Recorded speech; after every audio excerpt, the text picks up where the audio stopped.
Good evening, everyone. My name is Richard Medhurst. I'm joined by Israeli historian and political scientist Professor Ilan Pappé. He's currently a professor of history and the director of the European Centre for Palestine Studies at the University of Exeter in England. And he's the author of many famous books, including A History of Modern Palestine, One Land, Two Peoples, and The Biggest Prison on Earth, A History of the Occupied Territories. And his most famous book is, of course, The Ethnic Cleansing of Palestine. So Professor Ilan Pappé, thank you for taking the time to do this interview. I appreciate it. Thank you, Richard. I'm very glad to be with you.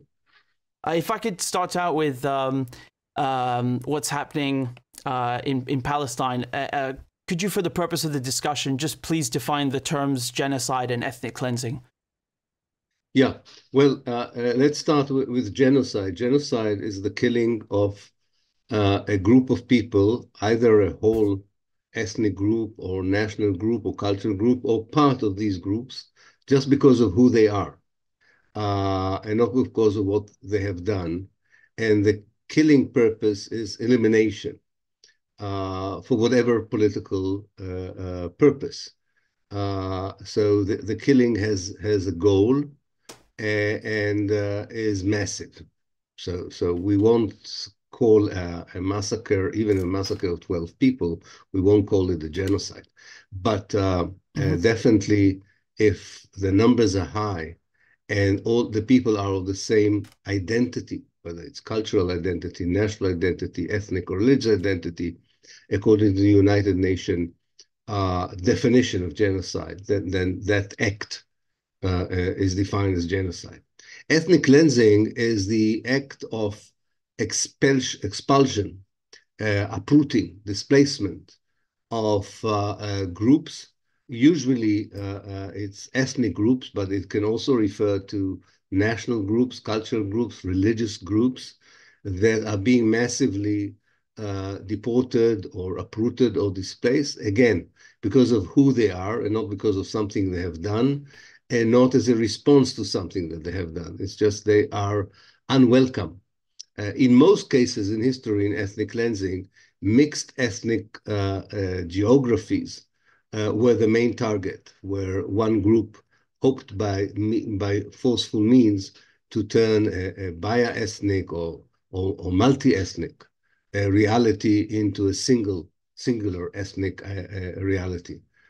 So I think that's more or less the common and accepted definition of these two horrible terms, I should say, yes.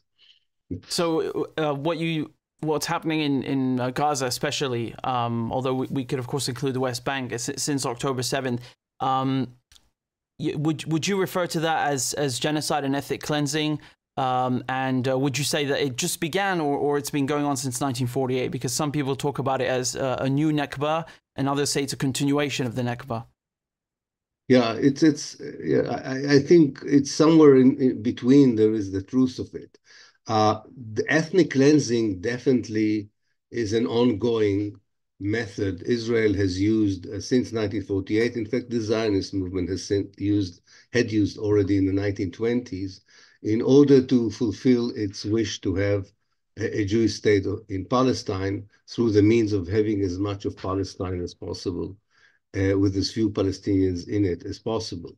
And the main method was to displace the people who were Palestinians and replace them by Jewish immigrants. And that started already in the 1920s, reached a certain peak in 1948, but never ended since 1948 until today. And we see a massive ethnic cleansing in the Gaza Strip unfolding in front of our eyes. And this is why the Palestinians most of the Palestinians don't talk about the new Nakba. They call it in Arabic al-Nakba al-Mustamira, namely the ongoing Nakba. So the Nakba has never really stopped because the ethnic cleansing of the Palestinians is incomplete. And as long as the Zionist ideology justifies the vision of a Palestine, historical Palestine without Palestinians, they continue to do this. As for genocide, I myself think that genocide began to be on the map or was part of the repertoire of Israel once they were faced with the reality in the Gaza Strip in 2005, 2006. And I called it in some of my works an incremental genocide. Namely, this was not massive killing of people in one operation or two operations, but through siege and blockade. It was a slow strangulation of 2 million people, nearly 2 million people, that created situations where there was not enough medical help, not enough food, and huge collective mental and traumatic problems that, as kind of a collateral, are also killing people, even if they're not killed directly by the 4 waves of Israeli aerial bombardments that occurred between 2006 until 2023. And again, this incremental genocide has become a far more accelerated one, a much more intensified one since the 7th of October. And the numbers speak for themselves, don't they? I mean, I think we are already at 22,000 Palestinian dead within a bit more than 2 months. I think it's very difficult not to identify or define such a massive killing other than by using the term genocide for that kind of massive killing. Yeah, you know, Haaretz, they were quoting an Israeli sociology professor. He said that Israel have killed more civilians in Gaza just now than any war in the 20th century, if we talk about ratio or proportion. What goes through your mind when you hear figures like that or facts like that? Yes, I mean, I am surprised at the sheer brutality and numbers. Even if I didn't calculate myself the relative percentage, I had an intuitive feeling that this is quite true. And although I did expect a vicious Israeli response to the events of the 7th of October, and I did anticipate that it will include ethnic cleansing, I did not expect such a massive brutality in terms of killing people and wounding people or attacking hospitals and mosques and schools. And what goes mainly through my mind is the American and British reaction, because I think some of the other European countries have at least a more normal, not normal, but I mean, given what they're saying is not the end of the world, but the American and British and most focused in the American position, especially the position of the Democratic Party, the president, the Secretary of State, faced with this genocide that nobody can escape because of the visual evidence that we have on an hourly basis, is really beyond comprehension, I must say. Yeah, it's quite unrelenting. The position is certainly that way, and I want to ask you, how does Israel get away with killing so many, doctors, journalists, and UN workers? I mean, the figure that we had from 2 weeks ago is 130 UN workers. How do you explain the lack of response, not just from Western countries, but these NGOs in general? Why is it that they don't seem to really mind it? You know, you would think that they don't really care. Yeah, yes, well, that's what I'm saying. I think there's something almost on the border of infantility when it comes to relatively educated and experienced politicians such as President Biden, the Vice President, the Secretary of State, certain members of the Congress and British government and its ministers. I think what they do, which is quite incredible, they don't allow themselves this kind of, detailed information to reach them. And therefore they act as if what you're talking about is not happening. And if you could see the last few press conferences with the spokespersons for the White House, for the Foreign Office in Britain, or for the Secretary of State in the US, if you see the press conferences for the State Department, it's a very evasive replies to more concrete questions like the one that you have put to me right now. And it's kind of parroting the same slogans again. This is about Israel's right to defend itself. We ask Israel to uphold international law. Too many people have been killed. We hope less people would be killed, and we hope this would be over soon. This is more or less the 4 points that you will hear. Right. I mean, if you will ask a concrete question, are you aware of the number of UN officials killed? Are you aware of the number of, let's start with children. Are you aware of the thousands of children who have been killed? The answer would be the same. There will be no reference to that particular aspect of the killing that you are mentioning. And this in 2023 is quite incredible. And that's why I say it's almost like you're talking about people who are not very well, either not, of course they are, but they behave as if they are not well educated, not very capable. There's one fantastic example, two fantastic examples. If the Secretary of State Blinken says, in moments like this, I'm Jewish, he undermines the efforts of the American Jewish community in the last 100 years to repel accusation of dual loyalty in one sentence. Yeah, I see in what one you mean, sentence. Yes, there is dual loyalty. Of course there is dual loyalty. So all these anti-Semites who say, the Jews are not really loyal to America have now the Secretary of State confirming it. Or President Biden saying, I'm a Zionist. No, you're not a Zionist president. You're the president of the United States. These are two different roles. If you want to be president of the World Zionist Organization, it's okay. I'm sure there's a vacancy there. But to call yourself a Zionist president, it's just I hate Trump. I really do. You can imagine. I don't think even he would have uttered such nonsense. I really don't think so. He would have been much more careful, and he would have been much more reluctant to give Israel that kind of a free hand. And this is someone I don't wish any. Don't misunderstand me.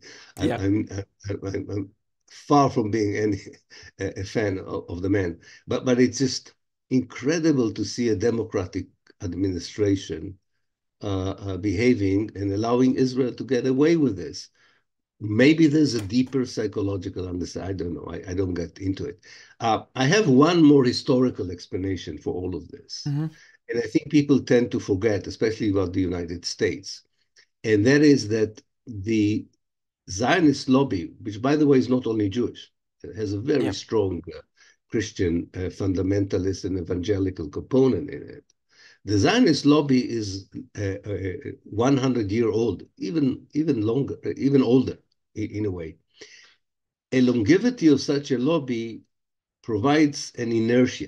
What I mean by this, when there is a kind of a third generation or fourth generation of American politicians, the lobby can be, and the lobby now, the pro-Israeli lobby is not that powerful as it has been, but it doesn't have to be that powerful anymore because there is an inertia. It's always come part of the American political DNA to act stupidly, like stupids, when it comes to Israel. I mean, to answer questions the way we just described that, to provide this superficial analysis of the situation.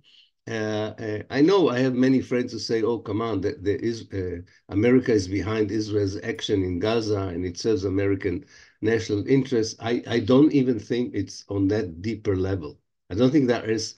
If it was a neocon administration, I would have said yes. They really like the situation because maybe it gives them finally the opportunity to attack Iran as they always wanted. This is not a neocon. I don't think they're even thinking that far, or that they have these people think that they have a real strategy here. I don't think so. I think it's a failed administration, and it was fully exposed by the events in Gaza. How important is America's position on Israel to the stability of the region and stability of the world? It's really a very negative and worrying contribution to international relations that should worry everyone, not just those who who live in the Middle East or in the Arab world. Yeah.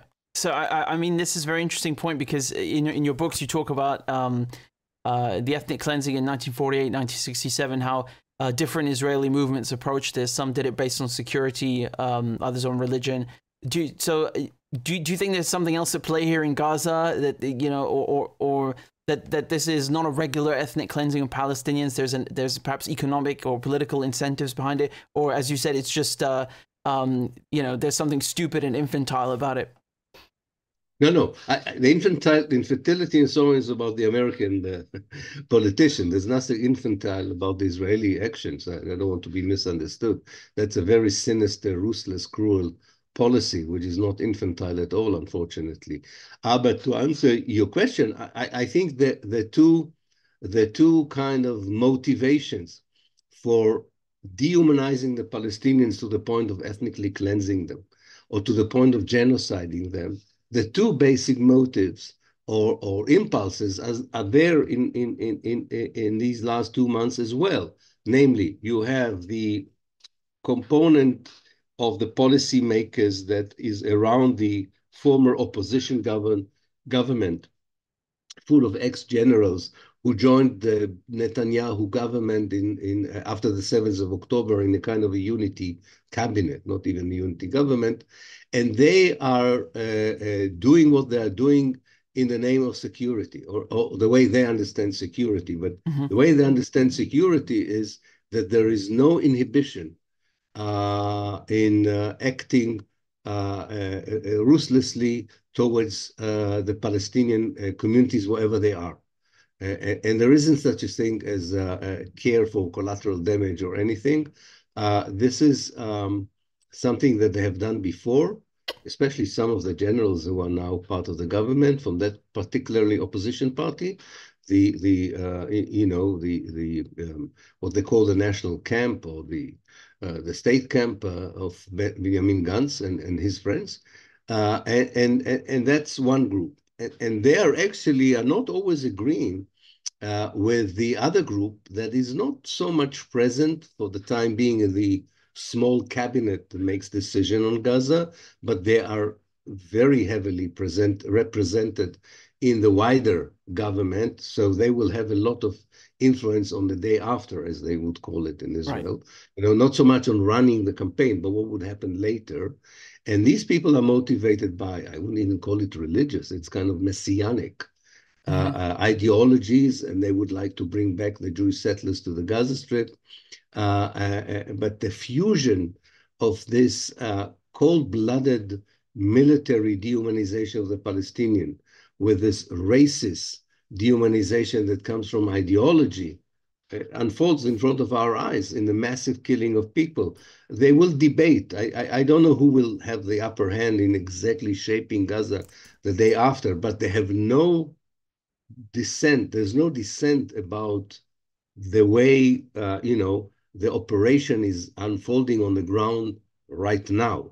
I think they might have some different visions of the day after, but no inhibitions from anyone there, either from a military perspective or an ideological messianic perspective that would move them if they see the numbers of children killed or the huge number of civilians that have already lost their life in their military operations.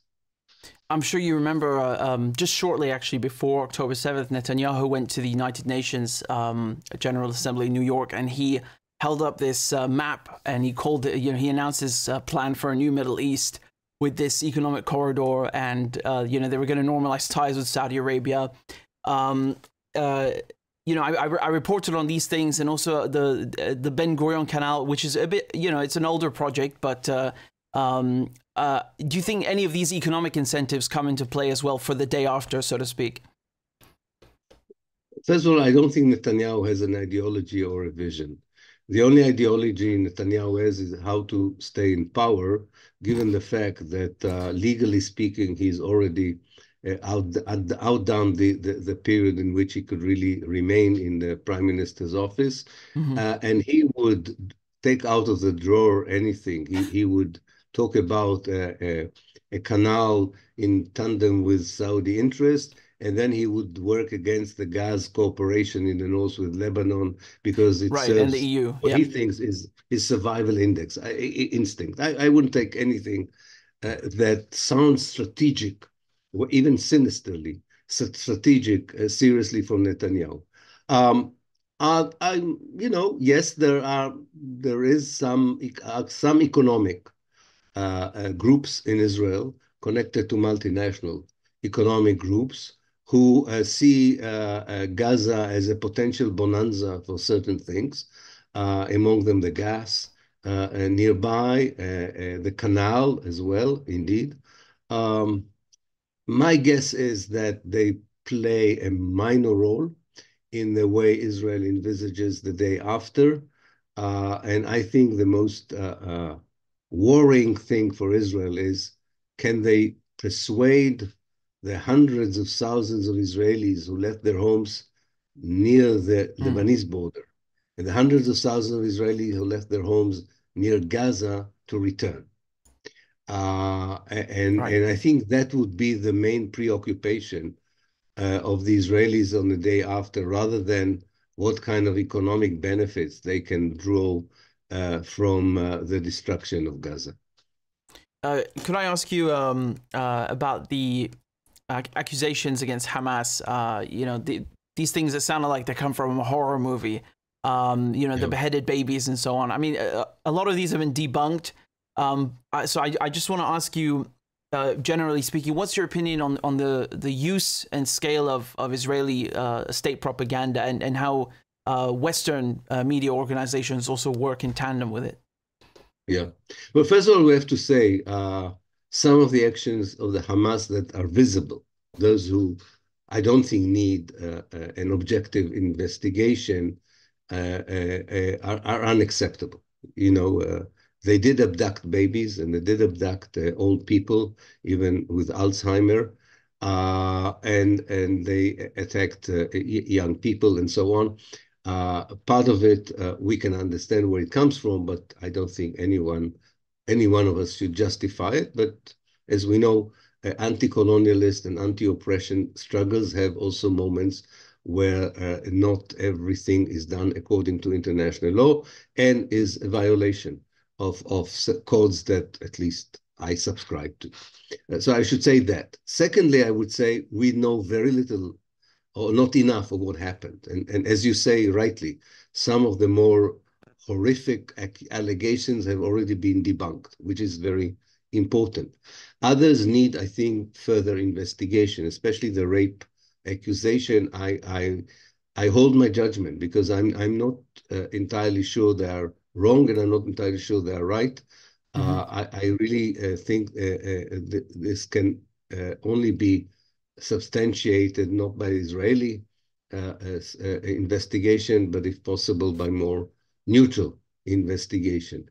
But I think it's very, very important to understand that the Hamas operation had two stages. One stage was the military one, which I think a lot of people admire the courage, and it was in military terms quite an impressive success given whom the army that they were facing.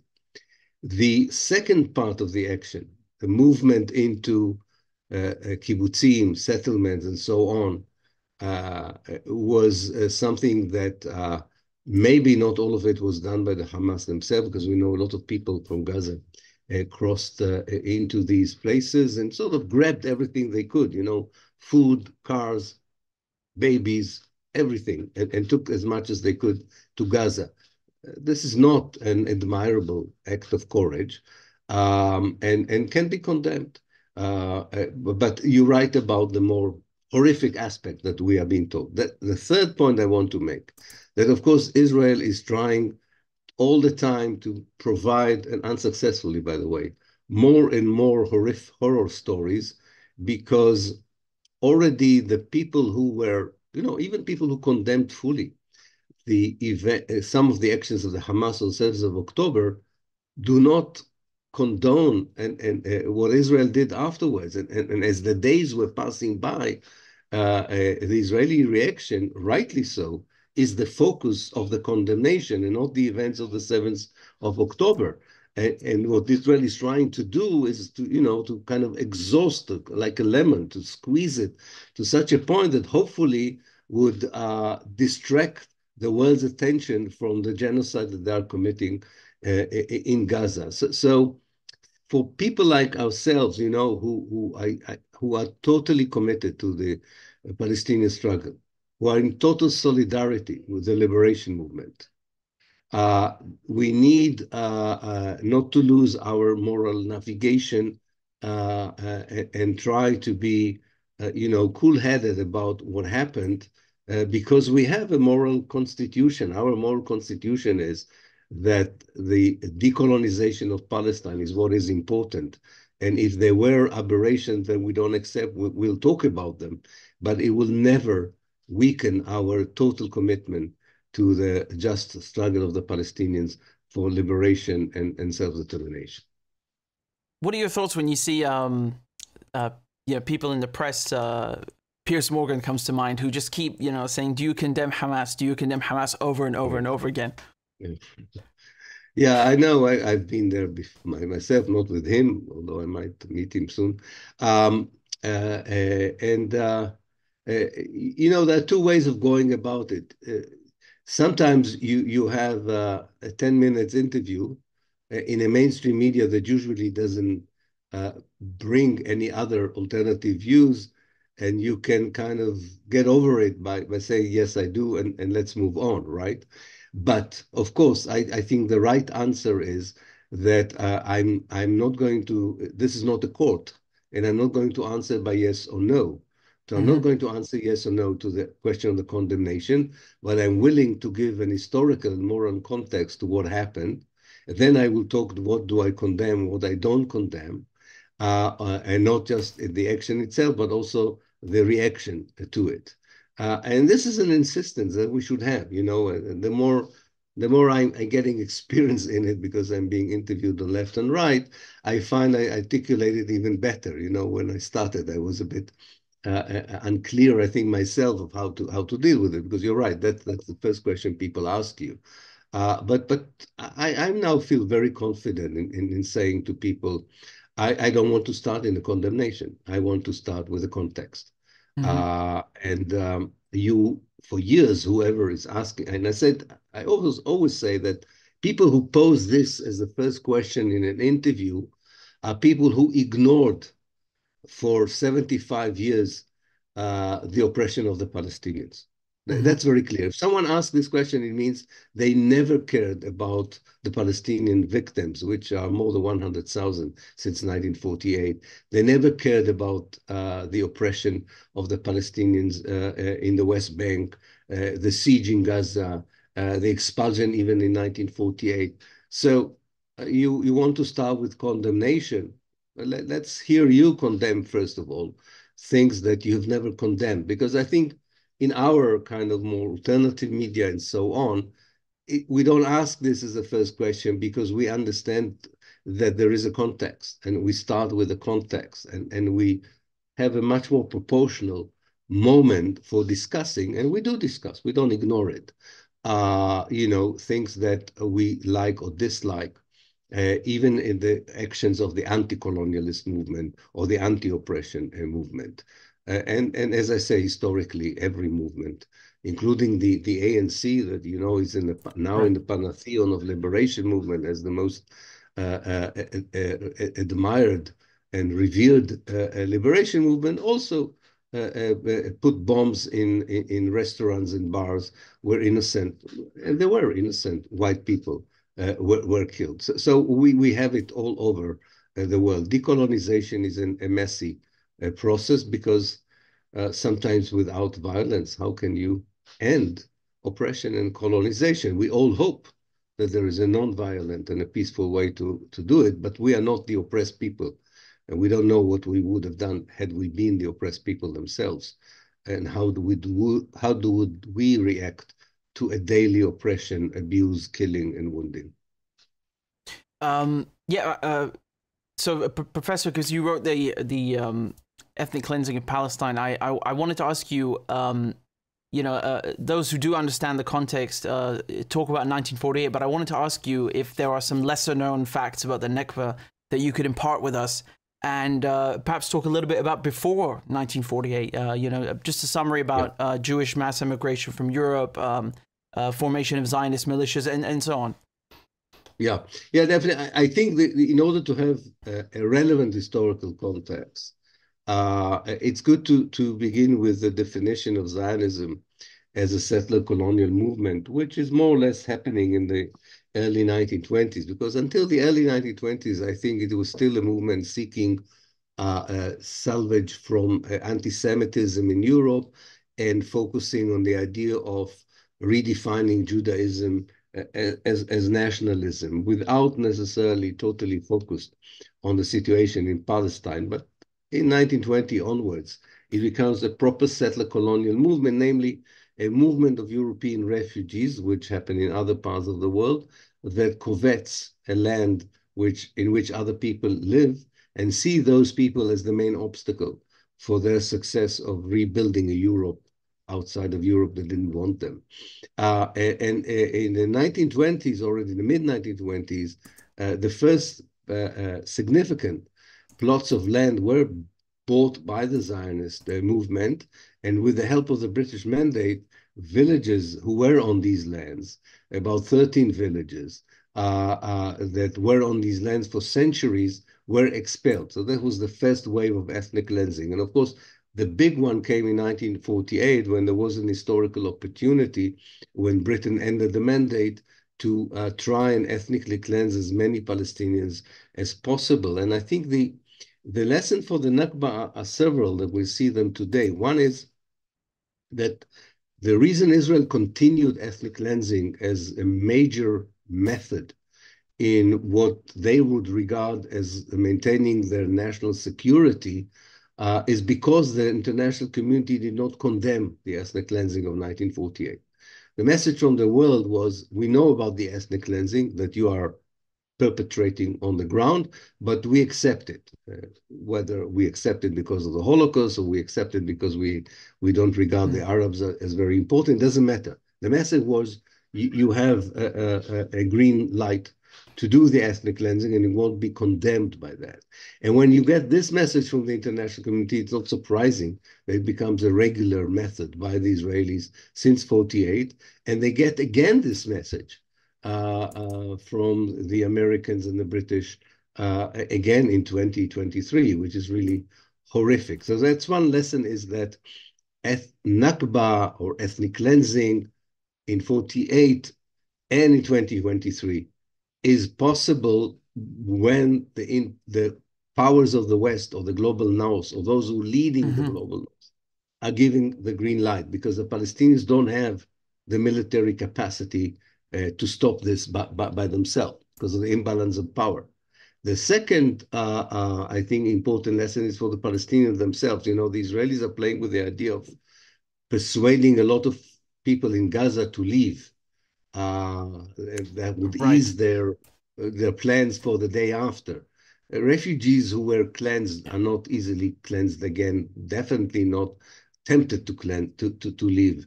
You can uproot them by force, but you cannot that easily persuade them that it's better to be in a refugee camp in the Sinai, if at all the Egyptians would ever allow it, or be refugees elsewhere in the world. I don't think the Israelis properly understand the greatest achievement of the Palestinians, which is not liberating Palestine, as we know. They have never liberated Palestine, but it is remaining alive and present in Palestine after 75 or 100 years of attempt to just destroy them, totally destroy them, and they're still there. Professor, if I could ask you, the Haganah, the Irgun, Lehi, they killed a lot of British citizens and soldiers, and they were called they were so-called Jewish terrorists by the British government at the end of World War II. How is it that Britain supports Israel today? Because again, these organizations became the Israeli Defense Forces. Yes, that's very interesting. The transformation in the view of Zionism through Britain. I think that actually the rule was supporting Zionism. The exception to the rule was negating it in those difficult years for Britain when Zionist terrorists targeted their soldiers and civilians. The rule was that, and that's important to remember historically, Zionism began as an evangelical British project. It was British politicians in high positions who were evangelical Christians long before Jews thought about it, that saw the return of the Jews not just as a strategic asset to Britain, because they hoped to take out Palestine, that at that time was still under Ottoman rule and included in the British Empire. They also believed that the return of the Jews would be part of a divine scheme that would precipitate the second coming of the Messiah, the resurrection of the dead, and the beginning of the 1,000 years of Christ's rule in the world. These politicians and pundits later on collaborated with the Anglo-Jewish aristocracy that at first was not that keen on the Zionist idea of colonizing Palestine, but began to support it when they understood that this is not targeting them, it's targeting East European Jews that they themselves didn't want to see coming in large numbers to Britain either. So you had this convergence of rather cynical ideas of anti-Semites and Anglo-Jewish aristocracies, right, providing the support for the Zionist project in Palestine. So that is the basis.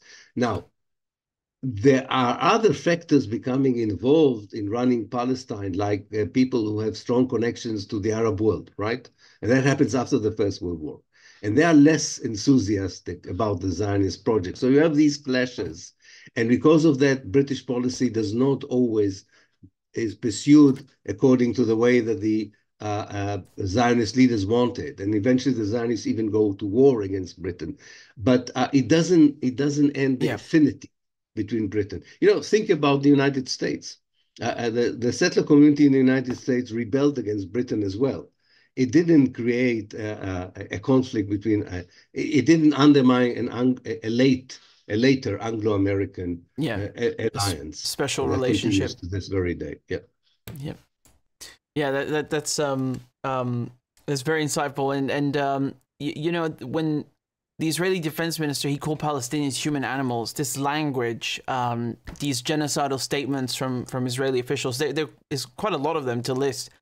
Would you compare that to language that the Ottomans used about Armenians, or Nazis about Jews, or Hutus used about Tutsis? I mean, how would you compare this also to the language used by Israel in 1948?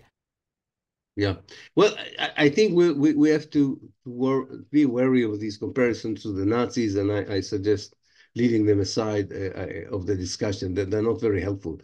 What is important is that when we talk about the definition of genocide, or when we talk about the way settler communities, not just settler colonial movements, not just in Palestine, also in North America, the genocide that the Native Americans. When we talk about these movements, when we talk about their connection to genocide, it's very clear that historically you find that there is always this dynamics that goes on. Namely, in most cases, the language precedes the actions.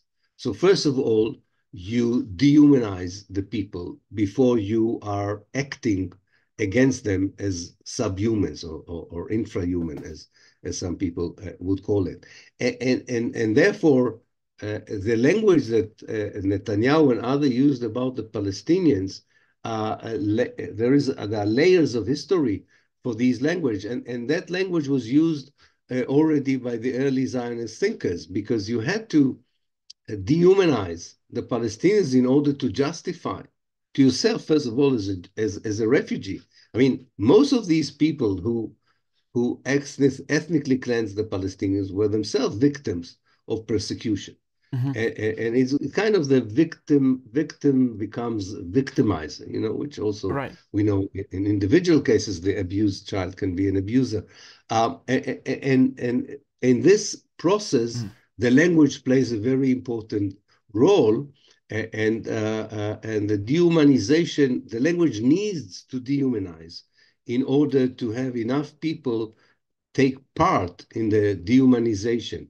Now, in the case of Palestine, there is one difference, I think. In 48, the massacres were done by soldiers, directly. Yeah. And there were many massacres in 1948. Here, the massive killing at first was done by the Air Force. So you don't even need a lot of people to take part Right. in the massive killing itself.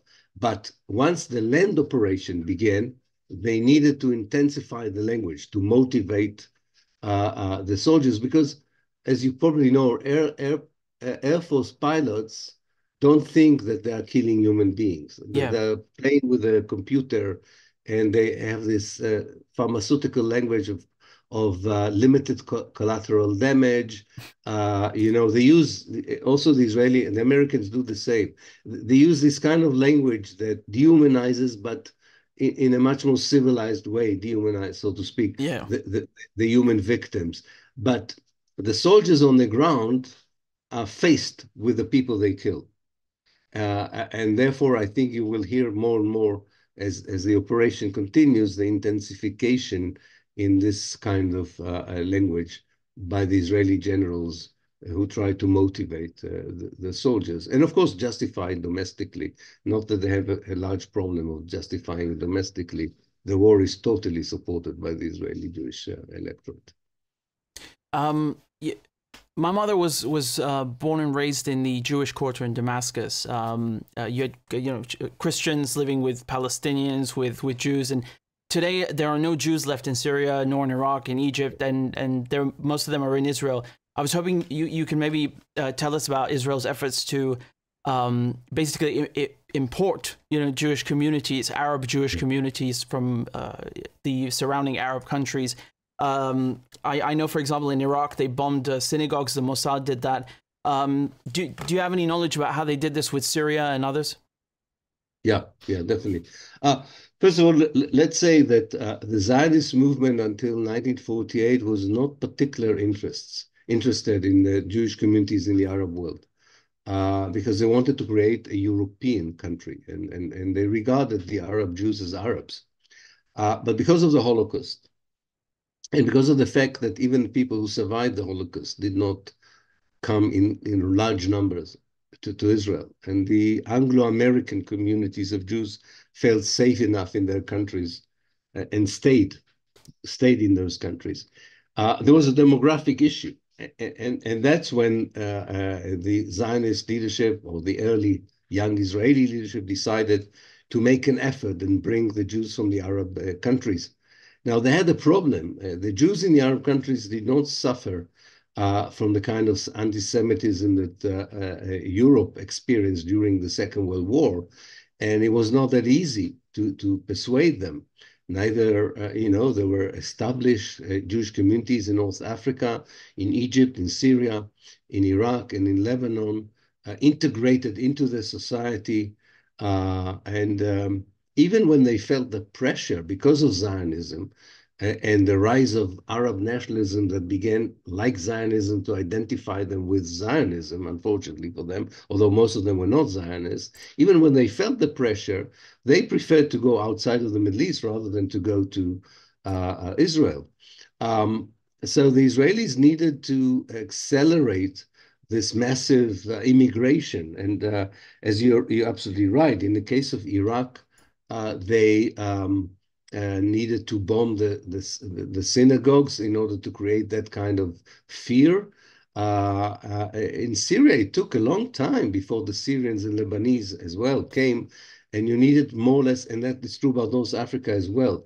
You needed the 67 war in many ways to create the last phases in the history of these remarkable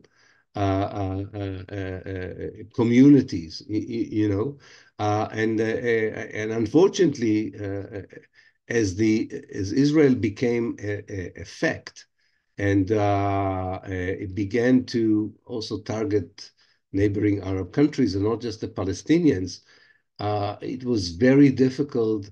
Even if you were a genuine Syrian Jew who had nothing to do with Zionism, it was very difficult to persuade those around you that this is the case, you know? Mm. So they fell prey to Zionism on the one hand, and a certain kind of Arab nationalism that also was anti-Jewish because it equated, as Zionism did, it equated Judaism with Zionism. And that's a huge tragedy. I mean, as people in Syria and Iraq will tell you today, the tragedy was that Iraq lost its Jews and that the Iraqi Jews Yeah. lost Iraq. And you can say the same about Right. Syria and Morocco. And these people were de-Arabized in Israel to a certain extent successfully, unfortunately. Namely, they deny their Arab identity, their mother tongue, they see, and they try to be Europeans. And that's a very sad and tragic story of the Arab Jews. And of course, if you call them Arab Jews in Israel, they don't like this term. But that's what they are. They are Arabs of a Jewish religion. It's a terrible story to my mind, and Yeah. there's only one ray of hope there. I think that since I am convinced that Zionism is not a project forever, and I do think Palestine would be decolonized, and I think we're beginning to see the end of Zionism. I think that the Arab Jewish communities can play a very important role because to my mind, one of the main outcomes of the decolonization of Palestine would to reintegrate Palestine into the Arab world. And I think these Jewish communities could still play a very important role in assisting in this kind of decolonization. Yeah, it's definitely very, very tragic, and I want to ask you, Professor, how are Arabs viewed in the Israeli education system? You know, how is history taught about Palestine and Arabs from a young age? When do opinions begin to form?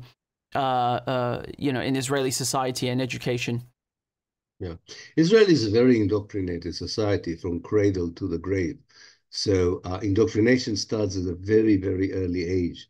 And the programs and the early textbook demonize the Arabs in general, the Palestinians in particular.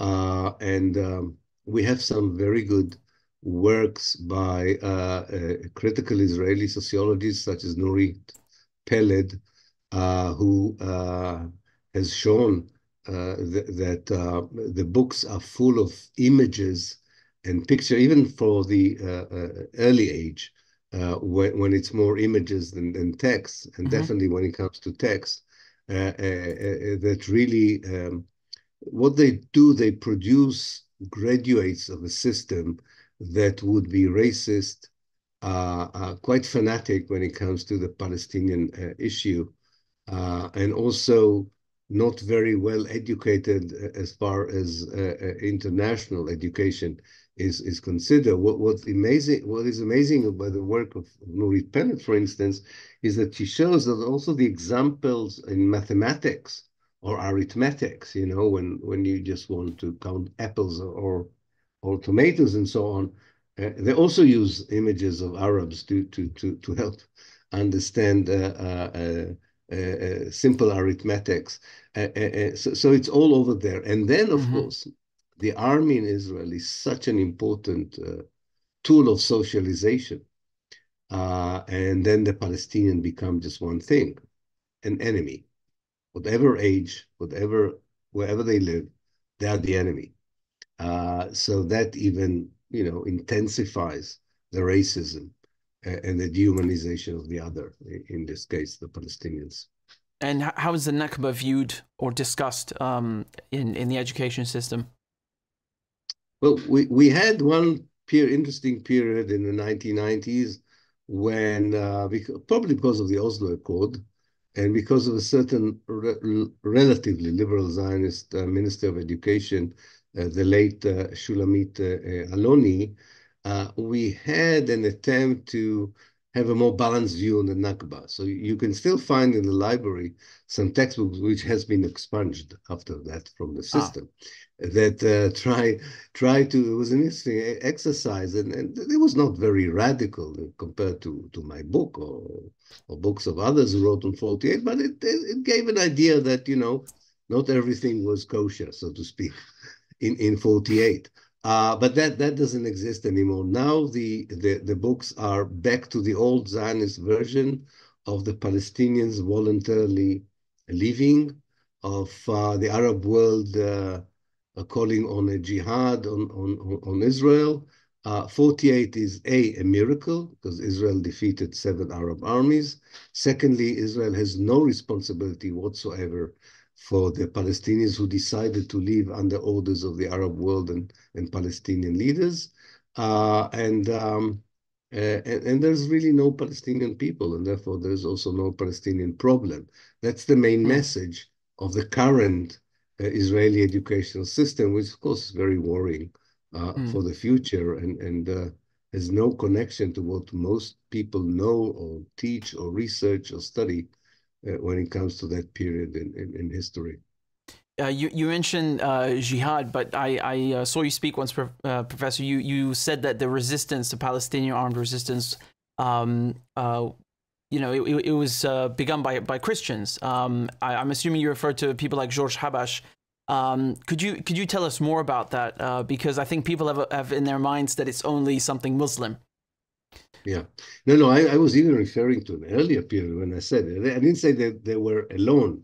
I reminded people that the Palestinian national movement was institutionalized in the early 20th century, and even before that, it was part in the 1820s, long before Zionism arrived in Palestine. It was part of the pan-national Arab movement seeking independence for the whole Arab countries.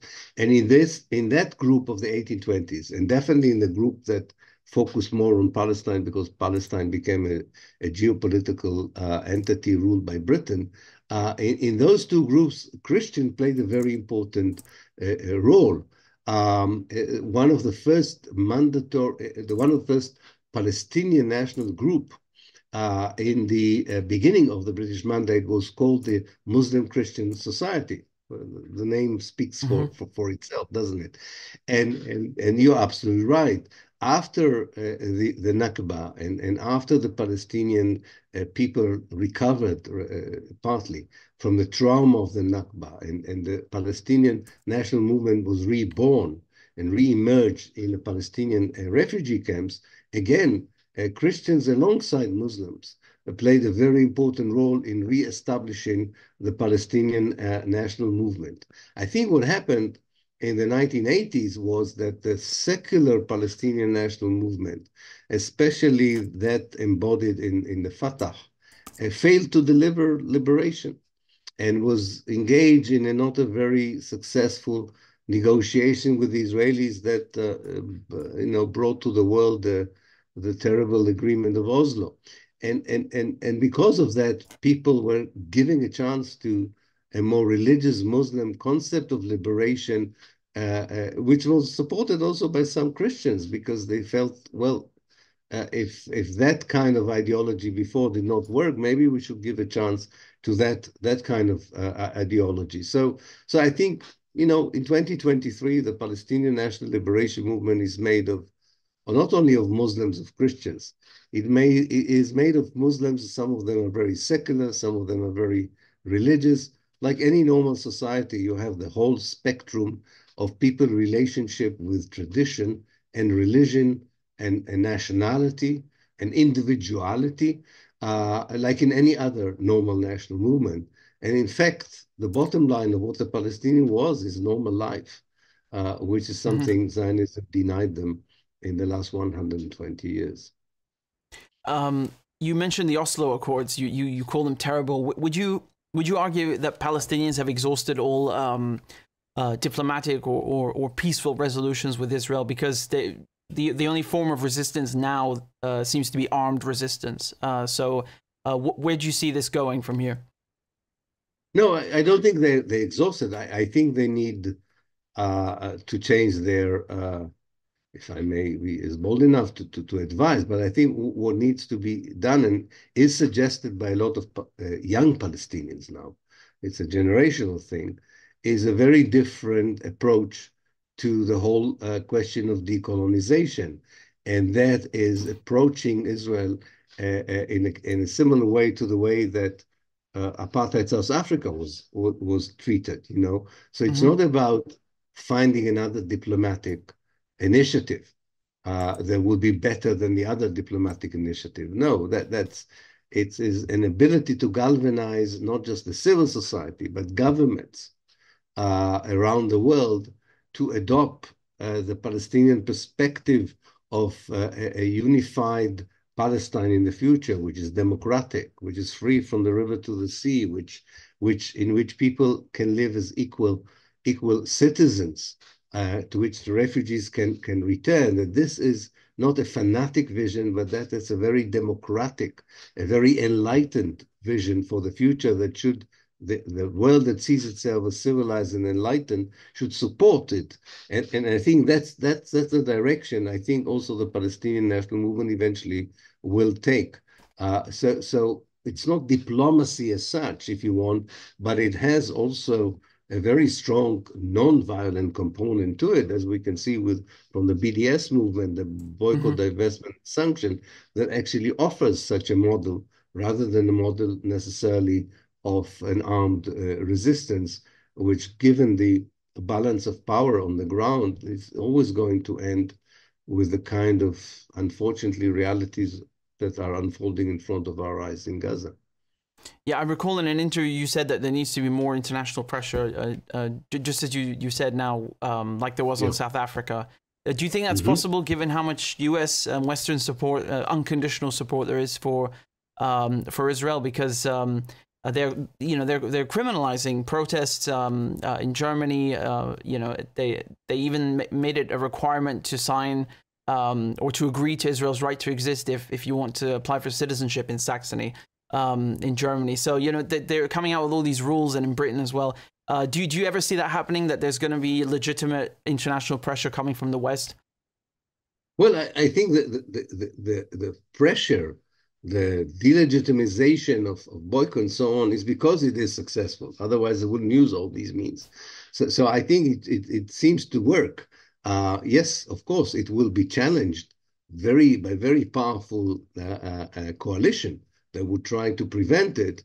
But I don't think historically they will be able to stop it. As someone once described it, it's a snowball.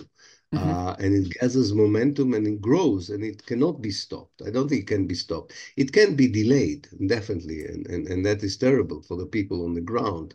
But also there were moments in the campaign that galvanized the world to oppose apartheid in South Africa. There were moments like this where people felt like all their efforts are not producing any tangible results.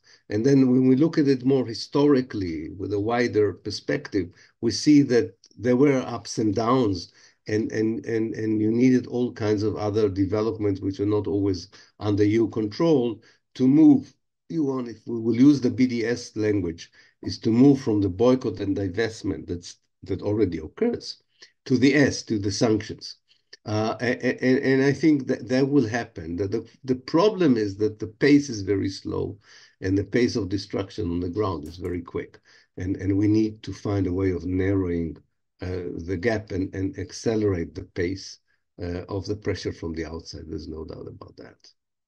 Could I ask how you ended up changing your mind on Palestine as you were growing up, and what kind of backlash or punitive measures you experienced in your professional career? Well, it was a journey. It didn't happen in one day. It was no epiphany. It was a long journey that began somewhere in the early 1980s. I think the first what is called the first Lebanon War, namely the Israeli invasion of Lebanon, was so clearly a war of choice.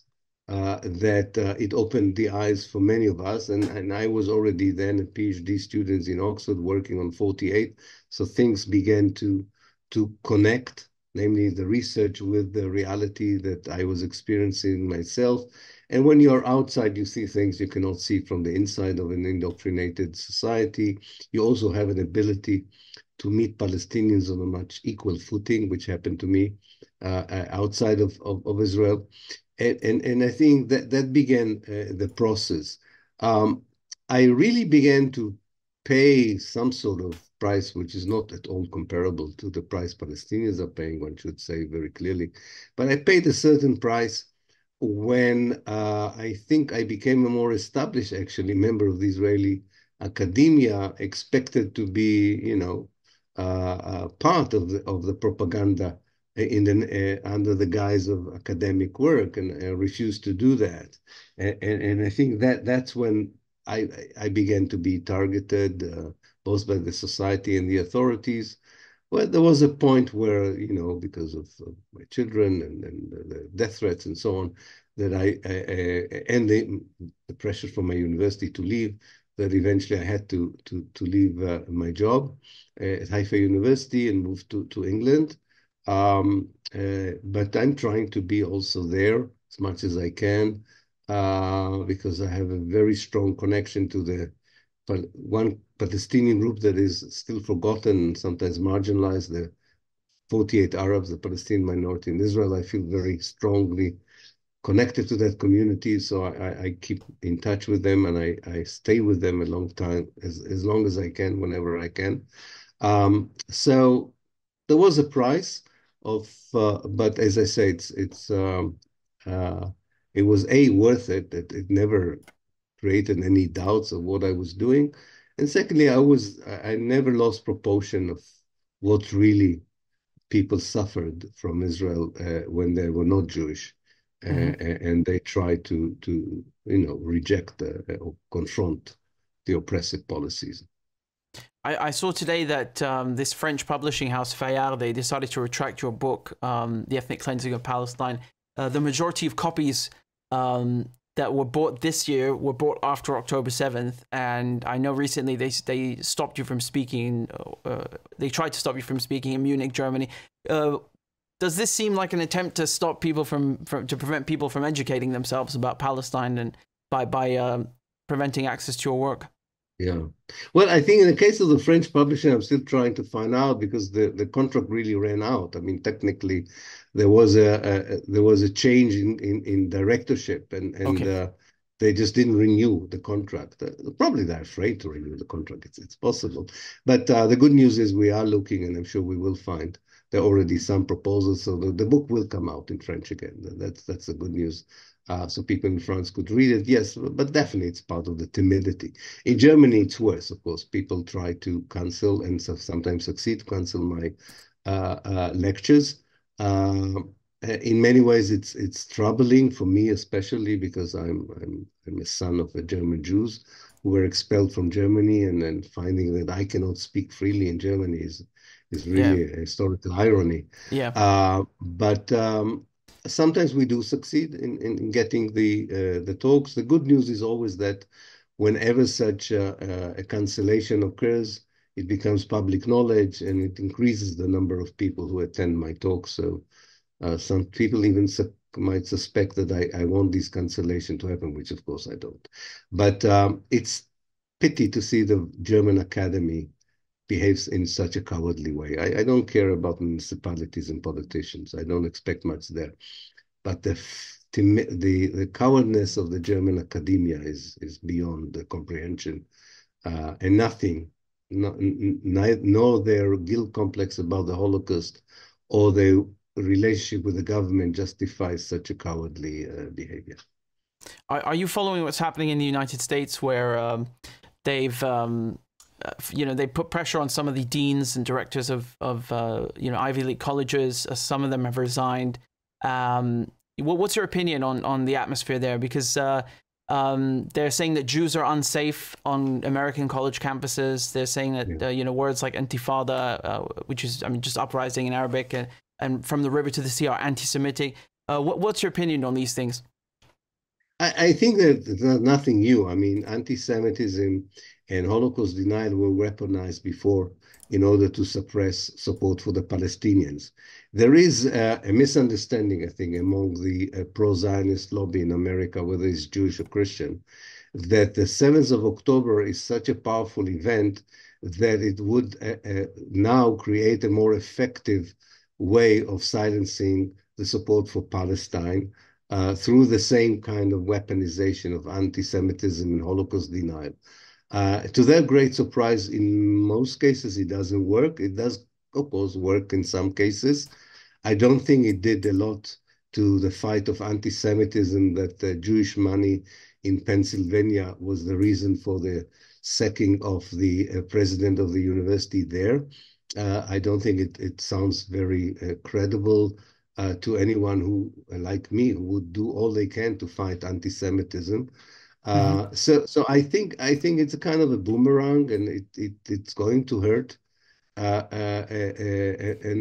the fights, the just fight against anti-Semitism and any form of racism in America.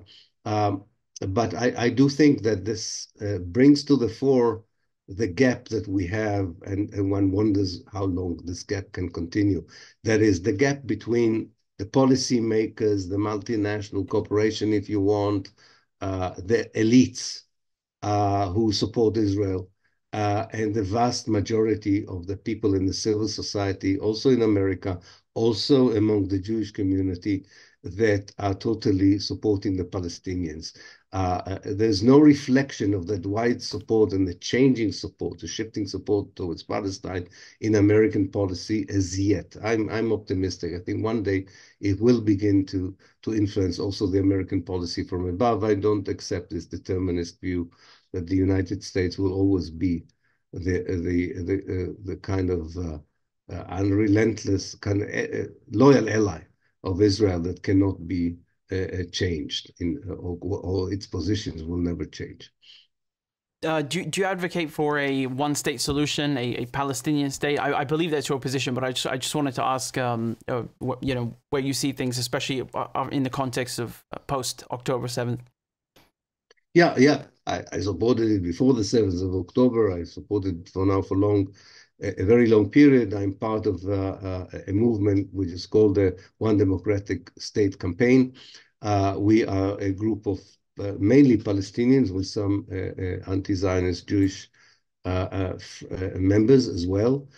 We strongly believe that only a political structure such as a one state that would be led by the Palestinian National Movement is the only one that can really give a comprehensive answer to the issues that have to be rectified, namely the continued exile of so many Palestinians, the racist oppression of the Palestinians, the robbery of land and resources.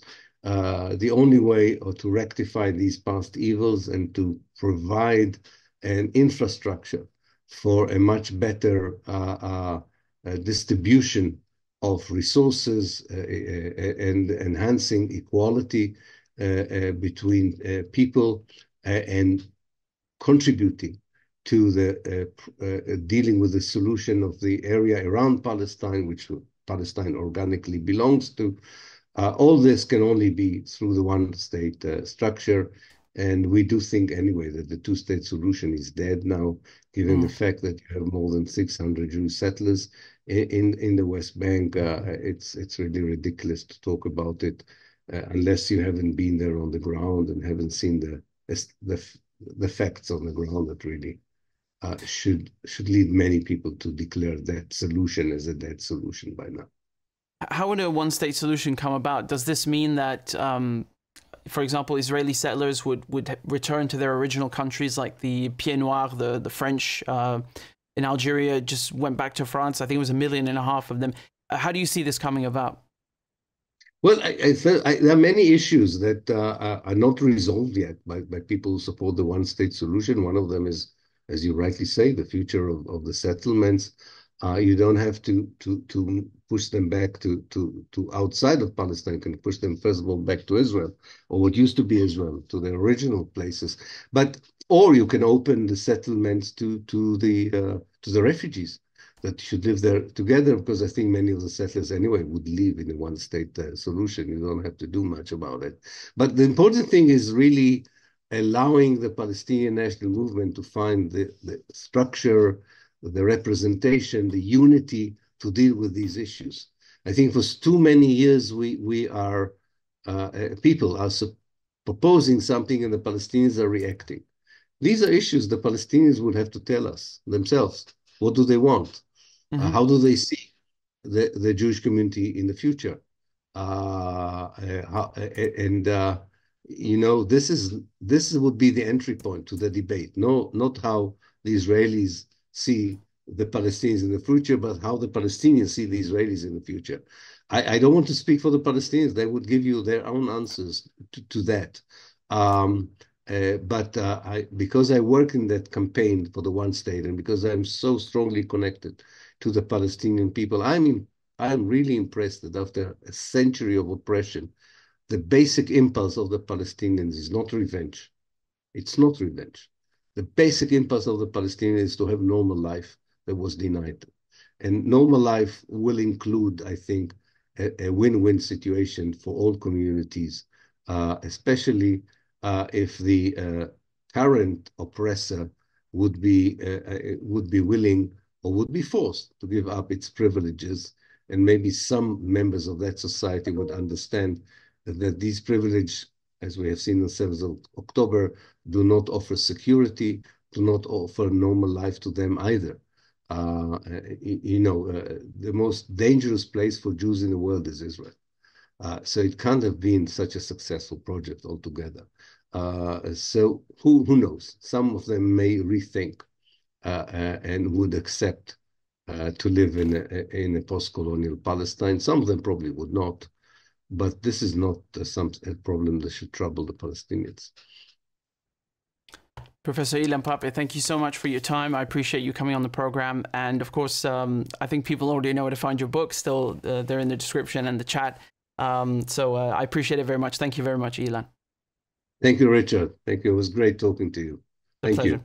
Take care. Cheers. Bye-bye. Bye-bye. Thank you.